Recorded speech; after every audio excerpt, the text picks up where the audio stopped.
It has come down to this. It is officially race week for the Bayshore Marathon in Traverse City, Michigan this Saturday, May 24th, 2025.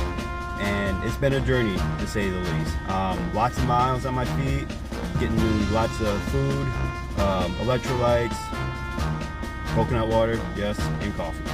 So, got a lot of people asking me in my circle and social media and whatnot, asking me what is my expectations, what is my goal going into this race this Saturday.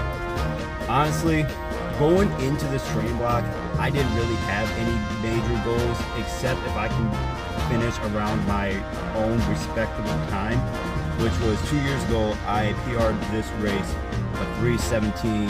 If I could finish around there, around maybe 3:15 to 3:20, I would say it was a good race. But honestly, going into this training block, I just wanted to show up at the start line healthy, strong, ready to go, relax, and just run a fast, strong race and just enjoy it. Enjoy the competition.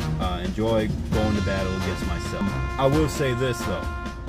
Other than a few weeks ago when I was feeling a little under the weather with allergies, which has been pretty bad this year, physically and mentally I feel great.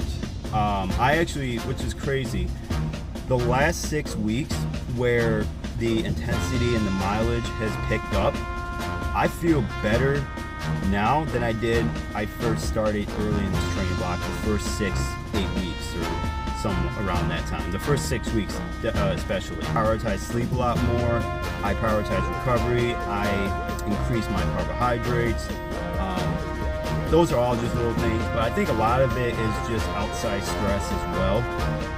I had last year when I was injured, when I had to drop out of this race, I think a lot of it too was I was getting too confident in trying to get a sub 310, because 2 years ago I was on pace to get a 310, but I hit that wall. I had to throw up on the side with like 4 miles to go, and I felt like I left something in the tank. So I'm not going to let that happen again this Saturday.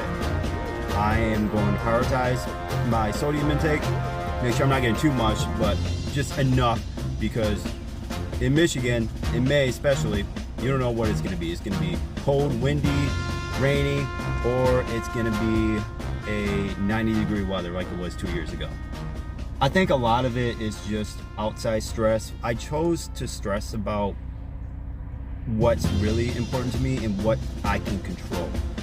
I'm not going to stress about what I can't control, so I'm just going to worry about that, put that in the back seat, and then I'll worry about that later.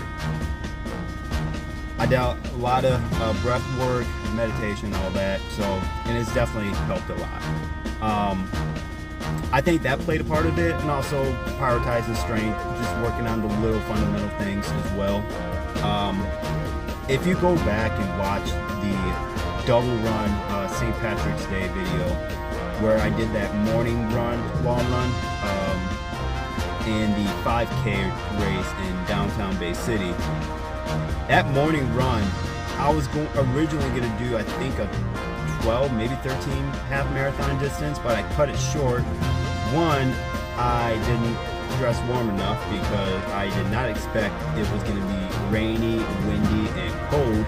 And my IT band, my left leg was flaring out. And going into the 5K, I was a little concerned. I don't know if I mentioned in the video, I was not feeling good. Like, I was actually a little concerned. I'm like, man, my IT band is like flaring up. I don't know if I'm gonna run the pace that I want. Maybe I should just, take it easy.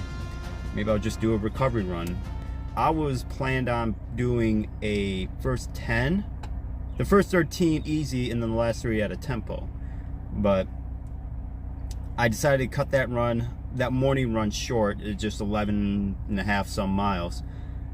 And for whatever reason, maybe it was the atmosphere and just with the spectators and the runners and people who I know personally were there that I ran with, I felt really, really good. Like, I ran at a race pace for marathon pace in that 5K, ran with some friends, and that IT band flared up I had in the morning, nothing.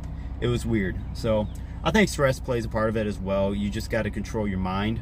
as much as controlling how tough you are physically. Yeah, I feel really good where I'm at right now, especially in taper mode, where I'm decreasing the miles, decreasing the intensity. So just making sure come race day, I'm ready to go. I'm ready to put it all on the course. So we'll see what happens. But I will say, I've been nervous the last 2 marathons I've done in the past, but I'm actually looking forward to this one. I got a little nerves here and there, but not as much as I did previously. But I feel really good. I don't know if I'm gonna PR. I don't know if I'm gonna do poor, but all I know is I'm gonna make it to the start line, and that's a success in my book. So whatever happens on the course, I'm just gonna leave it all out there. I'm gonna leave everything I got. I'm not gonna leave anything else in the tank like I did 2 years ago, and I definitely did not miss this race like I did last year. So let's see what happens. I will update when I cross the finish line, and I appreciate you guys for following along. It's funny because I try to keep things under the radar, and I'm not really good of telling other folks, especially on the internet, like my personal side, but it's been quite a journey, to say the least. So all right, it's hot in this mid-Michigan weather, so I will see you on the other side. Stay fearless.